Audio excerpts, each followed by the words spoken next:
Welcome back students in engineering mathematics 3 class. आपण शिकतोय statistic आणि आज आपण पाहणार आहोत what is mean of dispersion. तर डिस्पर्शनची डेफिनेशन पाहण्याआधी आपण एक एक्झाम्पल पाहू. तर माझ्याकडे एक टाईपचं ऑब्झर्वेशन आहे, त्याला मी म्हणते एक्स. तर ह्यामध्ये ऑब्झर्वेशन्स आहेत 48, 49, 50, 51, 52. सेकंड टाईपचे जे ऑब्झर्वेशन्स आहेत ते आहेत 30, 35, 50, 65, 71. आणि थर्ड टाईपचे जे ऑब्झर्वेशन्स आहेत ते आहेत सपोज 50, 50, 50, 50 अँड 50. आता ह्या तिन्हांची जर आपण अरिथमॅटिक मीन म्हणजे ॲव्हरेज फाइंड आउट केली तर ती मिळणार आहे 50, 50 अँड 50. पहा, तीन टाईपचे ऑब्झर्वेशन्स आहेत आपल्याकडे आणि तिन्ही टाईपचे जे ऑब्झर्वेशन्स आहेत त्यांची सेंट्रल टेंडन्सी आहे 50, 50 अँड 50. पहा, म्हणजे ॲव्हरेज तिन्ही ऑब्झर्वेशनचं सेम आहेत, पण हे जे ऑब्झर्वेशन्स आहेत ते कसे आहेत, वेगवेगळे आहेत. तिन्ही क्लासमध्ये म्हणता येईल. तिन्ही क्लासमध्ये काय आहेत की ऑब्झर्वेशन्स वेगवेगळे आहेत, पण तरीही त्यांचा जो ॲव्हरेज आहे, सेंट्रल टेंडन्सी आहे, ती कशी आहे, सेम आहे. तर इथे पहा, सपोज मी हा इकडे लिहिला एक्स जे टाईपचे ऑब्झर्वेशन्स आहेत ते आहे 48, 49, 50, 51 अँड 52. तर इथे आपण काय त्यांचं डेव्हिएशन फाइंड आउट करू. डेव्हिएशन म्हणजेच काय की ह्या व्हॅल्यू जे आहेत, हे जे ऑब्झर्वेशन्स आहे त्यांचे डिस्टन्स किती आहे ह्या मीनपासून, ह्या एका पॉईंटपासून. तर इथे काय आहे 2, 1 येईल, 0, 1 अँड 2. म्हणजे ते काय स्कॅटर्ड झालेले आहेत, काय आहेत, विखुरलेले आहेत. हे काय आहेत जे ऑब्झर्वेशन्स आहेत ते काय आहेत, विखुरलेले. मग ते किती प्रमाणात विखुरलेले आहेत तर आपण इथं ते फाइंड आउट केलं. ह्याला म्हणणार स्कॅटर्डनेस. काय म्हणणार ह्याला स्कॅटर्डनेस. मग हा काय त्यांचा स्कॅटर्डनेस आहे. मग ते फाइंड आउट कसं करणार, इथं -2, -1 म्हणजे निगेटिव्ह आणि हा 1 अँड 2 हा झाला स्कॅटर्डनेस. तर इथे आहे स्कॅटर्डनेस. आणि जर सेकंड टाईप जर घेतला सपोज इथे 50, 50, 50 अँड 50. तर इथे काय आहे की डेव्हिएशन 0 आहे, म्हणजे स्कॅटर्डनेस कसं आहे 0 आहे, म्हणजे हे कुठेच विखुरलेले नाही आहेत हे व्हॅल्यू ऑब्झर्वेशन्स. इथे काय आहे स्कॅटर्डनेस नील आहे. तर आपलं काय डिस्पर्शन म्हणजे काय की आपल्याला स्टडी करायचं आहे किती प्रमाणात स्कॅटर्डनेस आहे ह्या ऑब्झर्वेशन्समध्ये. काय स्टडी करायचं आहे आपल्याला की हे जे ऑब्झर्वेशन्स आहे, जो डेटा आपल्याकडे असणार आहे त्यामध्ये किती प्रमाणात स्कॅटर्डनेस आहे. जितक्या प्रमाणात स्कॅटर्डनेस हा कमी असतो तेवढ्या प्रमाणात त्या ऑब्झर्वेशनपासून आपल्याला एक चांगला रिझल्ट मिळू शकतो. त्यासाठी स्कॅटर्डनेस हा कसा असला पाहिजे, कमीत कमी असला पाहिजे, जेणेकरून आपल्याला त्या डेटापासून, त्या कलेक्शनपासून एक चांगला रिझल्ट मिळू शकेल किंवा आपण एका चांगल्या कन्क्लुजनपर्यंत पोहोचू शकू. तर हा जो स्टडी करायचा आहे स्कॅटर्डनेसचा, त्यासाठी आपण पाहणार आहोत टॉपिक डिस्पर्शन. हे आहे डिस्पर्शन. ह्याचं मिनिंग डिस्पर्शन म्हणजे काय, scatteredness of data from central tendency, central value. Scatteredness of data from central value और it is also called as average. तर ह्याचा स्टडी म्हणजेच काय डिस्पर्शन. म्हणजे डिस्पर्शन कसा असला पाहिजे, कमीत कमी असला पाहिजे, तर आपल्याला त्या डेटापासून चांगला रिझल्ट मिळू शकेल. तर पाहू डेफिनेशन ऑफ डिस्पर्शन.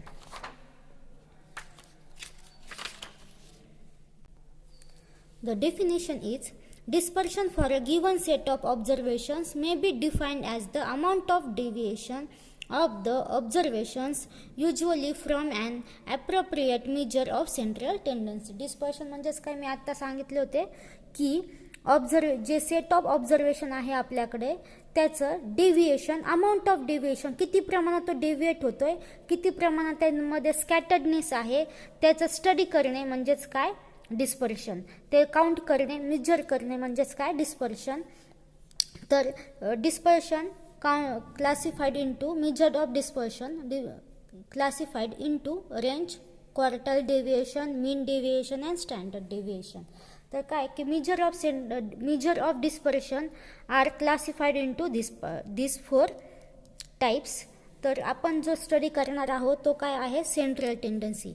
आपण ह्या इंजिनिअरिंग मॅथ्समध्ये स्टँडर्ड डेविएशनचा स्टडी करणार आहोत. म्हणजे जेवढं डेविएशन कमी असणार आहे तेवढ्यापासून रिझल्ट चांगला भेटेल. तर आपल्याला काय करायचं, ते किती प्रमाणात डिस्पर्शन आहे ते आपल्याला फाइंड आउट करायचं आहे. त्यासाठी आपण यूज करणार आहे standard डेविएशनचा.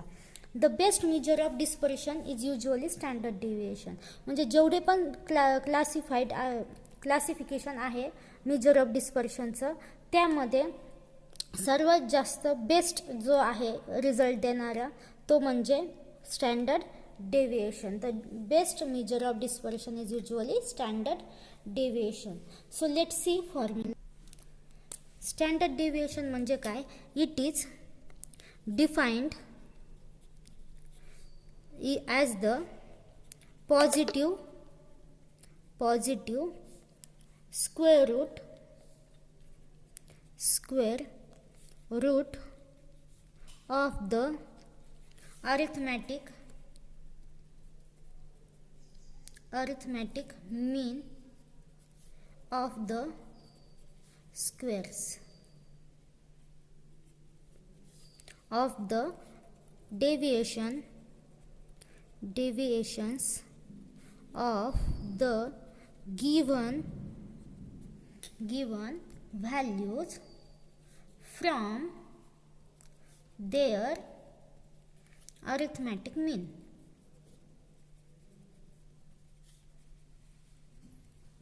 And it is denoted by the symbol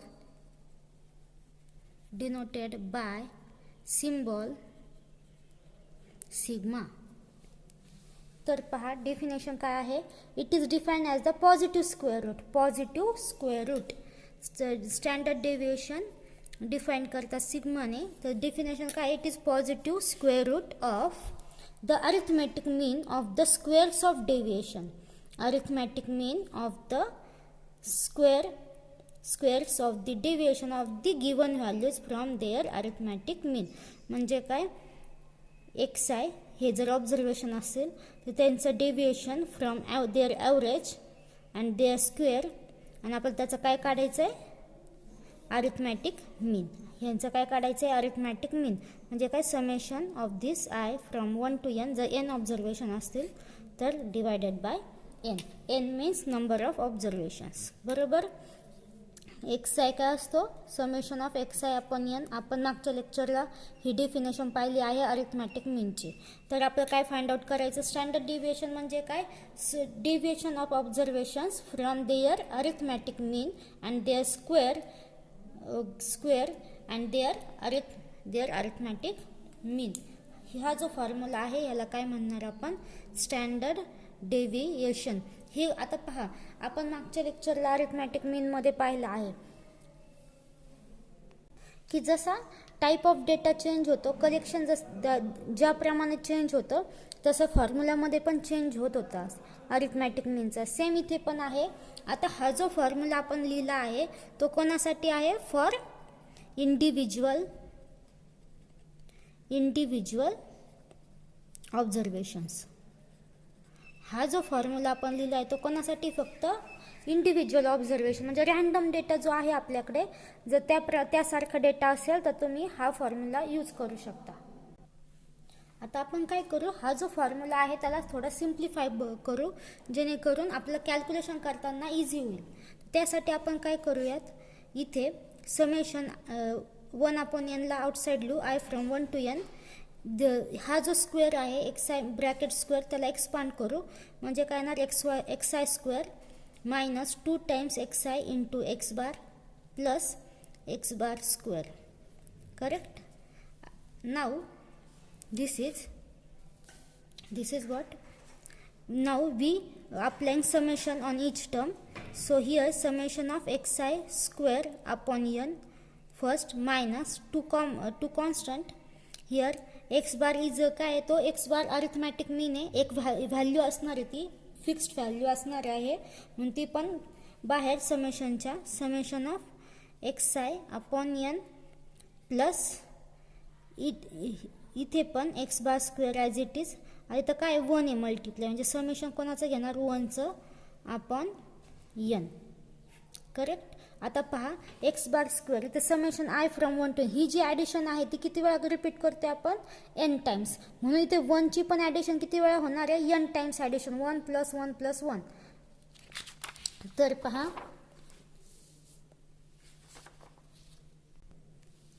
तर आपण ह्याला लिहू summation of xi square upon n as it is minus 2 times x bar. आता हा जो फॉर्म्युला आहे summation of xi upon n हे म्हणजेच काय आहे arithmetic mean. This is a formula of arithmetic mean. So we can write here x bar plus x bar square as it is. आता ही जी ॲडिशन आहे 1ची n टाइम्स 1 + 1 + 1 ती किती येणार आहे n येणार आहे बरोबर. 1 + 1 + 1 n टाइम्स. तर ही ॲडिशन किती येणार ऑब्वियसली n. तर इथे काय येणार n अपॉन n. तर इथे summation of xi square upon n this is 2 times x bar square this term plus x bar square n upon n get 1. So here summation of xi square upon n as it is, and this is minus 2x bar square plus x bar square is minus x bar square. So this is a simple formula of standard deviation. Calculation करण्यासाठी हा formula काय आहे easy आहे. तर हा आहे standard डेव्हिएशनचा formula. आपण calculation करताना हा फॉर्म्युला यूज करणार आहोत. आता पहा हा जो फर्स्ट फॉर्म्युला आपण जो लिहिला आहे तो कोणासाठी आहे फॉर इंडिव्हिज्युअल ऑब्झर्वेशन्स. जर फ्रिक्वेन्सी डिस्ट्रीब्युशन असेल फॉर फ्रिक्वेन्सी डिस्ट्रीब्युशन, तर फ्रिक्वेन्सी डिस्ट्रीब्युशनसाठी काय येणार आहे सिग्मा म्हणजे standard deviation in square root 1 upon capital N.